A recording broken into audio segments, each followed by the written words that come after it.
Halo, assalamualaikum warahmatullahi taala wabarakatuh.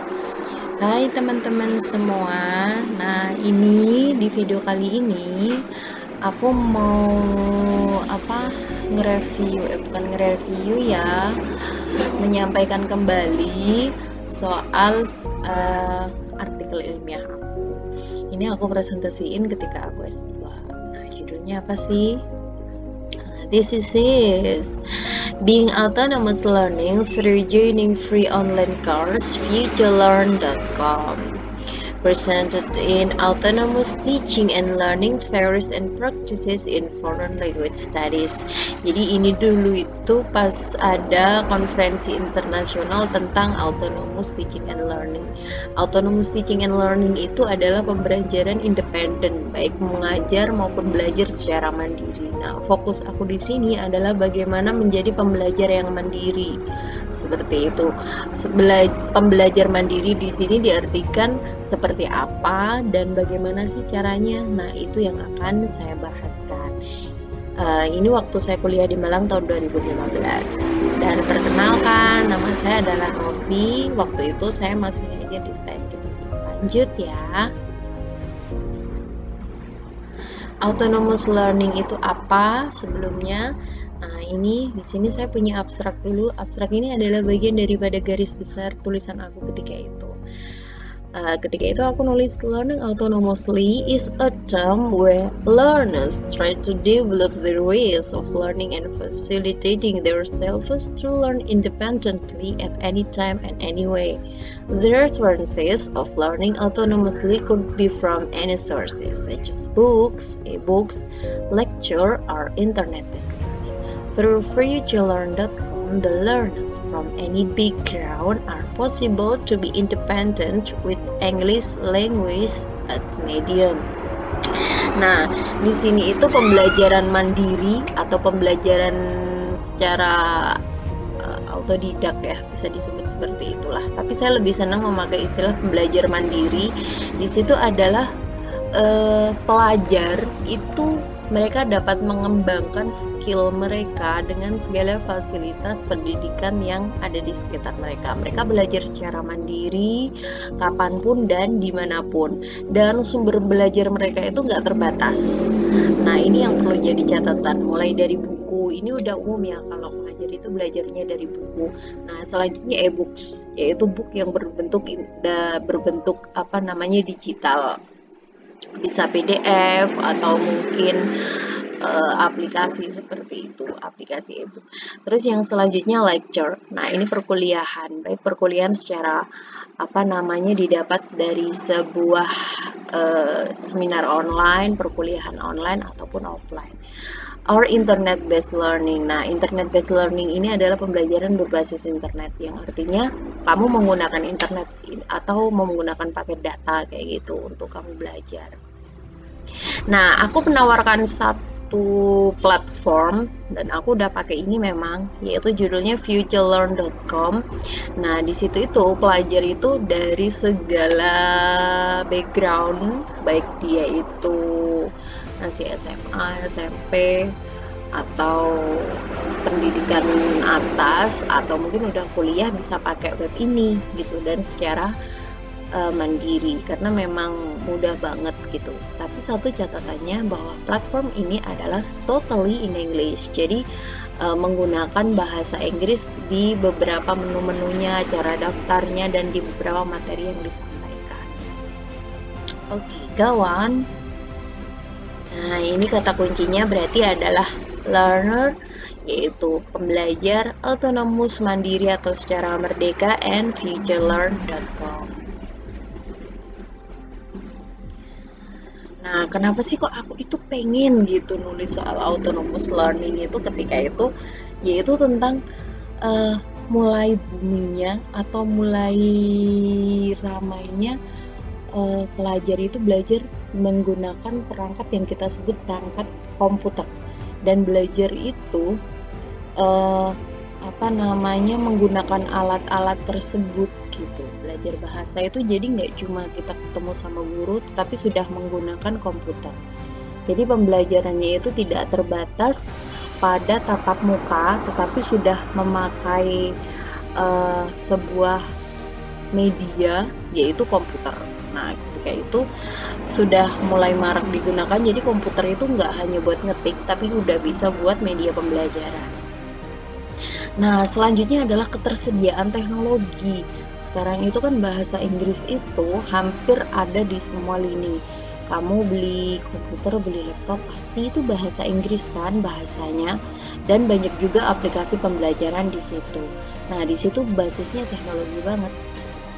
Dan itu yang sebenarnya punya celah dan punya kontribusi untuk membangun sebuah autonomous learning atau pembelajaran mandiri. Nah, yang selanjutnya adalah pembelajaran online. Nah, pembelajaran online ini adalah satu kesempatan dan juga satu challenge atau sebuah perubahan yang beda gitu dari sebelum-sebelumnya, yang itu dibuat dan dipublikasikan secara teknologi baik oleh guru ataupun oleh mahasiswa atau oleh siswa kayak gitu ya. Dan itu memang ada dua jenis ya, kita tahu ada yang berbayar dan ada yang gratis. Nah, memang pembelajaran online itu seperti itu. Tapi maksud berbayar atau gratis seperti apa sih? Nah, kita nanti akan masuk ke Future Learn untuk menjawab itu. Nah, yang selanjutnya adalah recommended sites from free online course to build self-access development autonomous learning.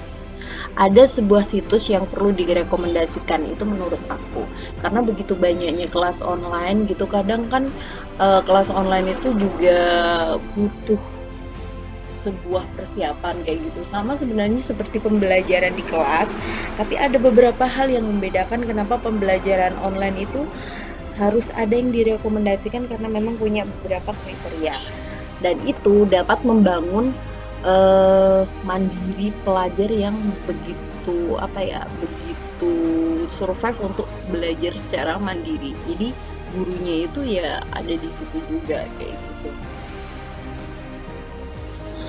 Kurang lebih seperti itu kenapa saya ingin mempelajari itu.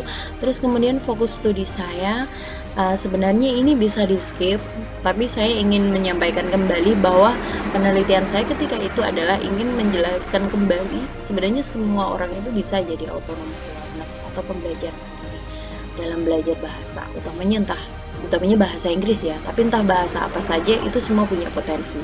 Lalu sebenarnya pembelajar mandiri dalam bahasa itu apa sih? Terus yang kedua, kenapa sih saya merekomendasikan belajar menggunakan teknologi melalui kursus online ini gitu. Nah, yang terakhir sekali itu adalah how to use futurelearn.com. Jadi bagaimana sih gunakannya? Ini akan ada di video selanjutnya. Itu adalah sebagai media kamu belajar secara mandiri.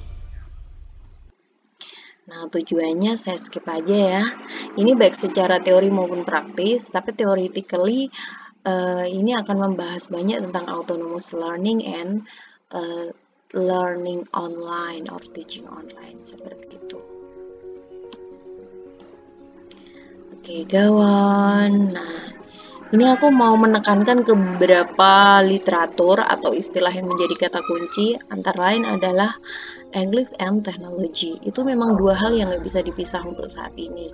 Sebelum-sebelumnya bahasa Inggris itu, saya pernah juga ngadain sebuah survei sebenarnya siswa Indonesia itu belajar bahasa Inggris itu sejak usia berapa sih? Ada yang sejak usia 5 tahun, sejak PAUD. Tapi ketika di perguruan tinggi bahasa Inggrisnya ya biasa-biasa aja. Padahal sebenarnya itu bisa dilatih dengan teknologi yang ada di tangan mereka. Apalagi mahasiswa sekarang punya laptop dan juga HP, itu sudah hal yang sangat lumrah. Dan saya ingin menggabungkan itu agar lebih dekat lagi. Yang selanjutnya adalah secara umum gitu ya, ICT atau Information Communication and Technology itu sangat mungkin bisa diperuntukkan untuk pendidikan karena memang penggunaannya akan sangat bervariasi. Buku-buku pelengkap, terus kemudian ada referensi pendukung agar si pelajar tersebut itu nggak terbatas itu sumber belajarnya.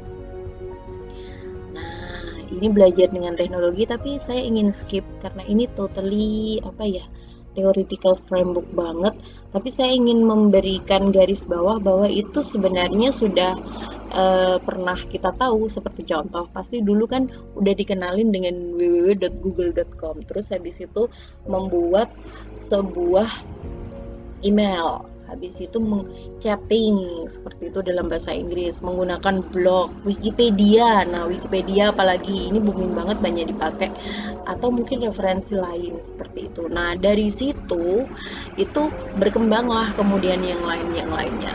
Beberapa contoh ya yang sudah bisa diakses secara online itu adalah seperti Google tadi, terus BBC Learning English, ini untuk pembelajaran bahasa Inggris, British Council for Learning, mailing list, podcasting, videocast, dan masih banyak lagi. Itu ya. Nah, abad 21 itu masuk sekarang ya, memang itu sudah sesuatu kebutuhan banget. Tapi ini theoretically, but saya mau menggarisbawahi bahwa hari ini memang learners itu atau pelajar itu nggak bisa hanya dengan satu sumber belajar. At least bukan nggak bisa ya, tapi nggak bisanya itu nggak bisa maksimal. Kalau pahamnya it's totally bisa gitu, tapi it's not maximum gitu. Nah, ini beberapa online course from learning. Ini saya ambil dari bukunya Diney dan Hockley tahun 2007. Tapi udah beberapa udah banyak yang diupdate sih kalau sekarang. Seperti sekarang kan penggunaan CD-ROM. Sekarang mahasiswa sih lebih enak pakai flash disk kali ya gitu. Lanjut ya.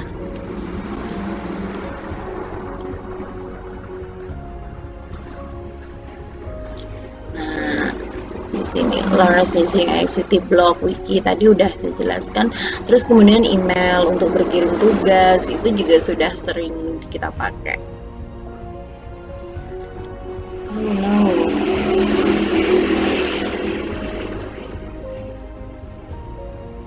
Oke, maaf ini terlalu cepat ya.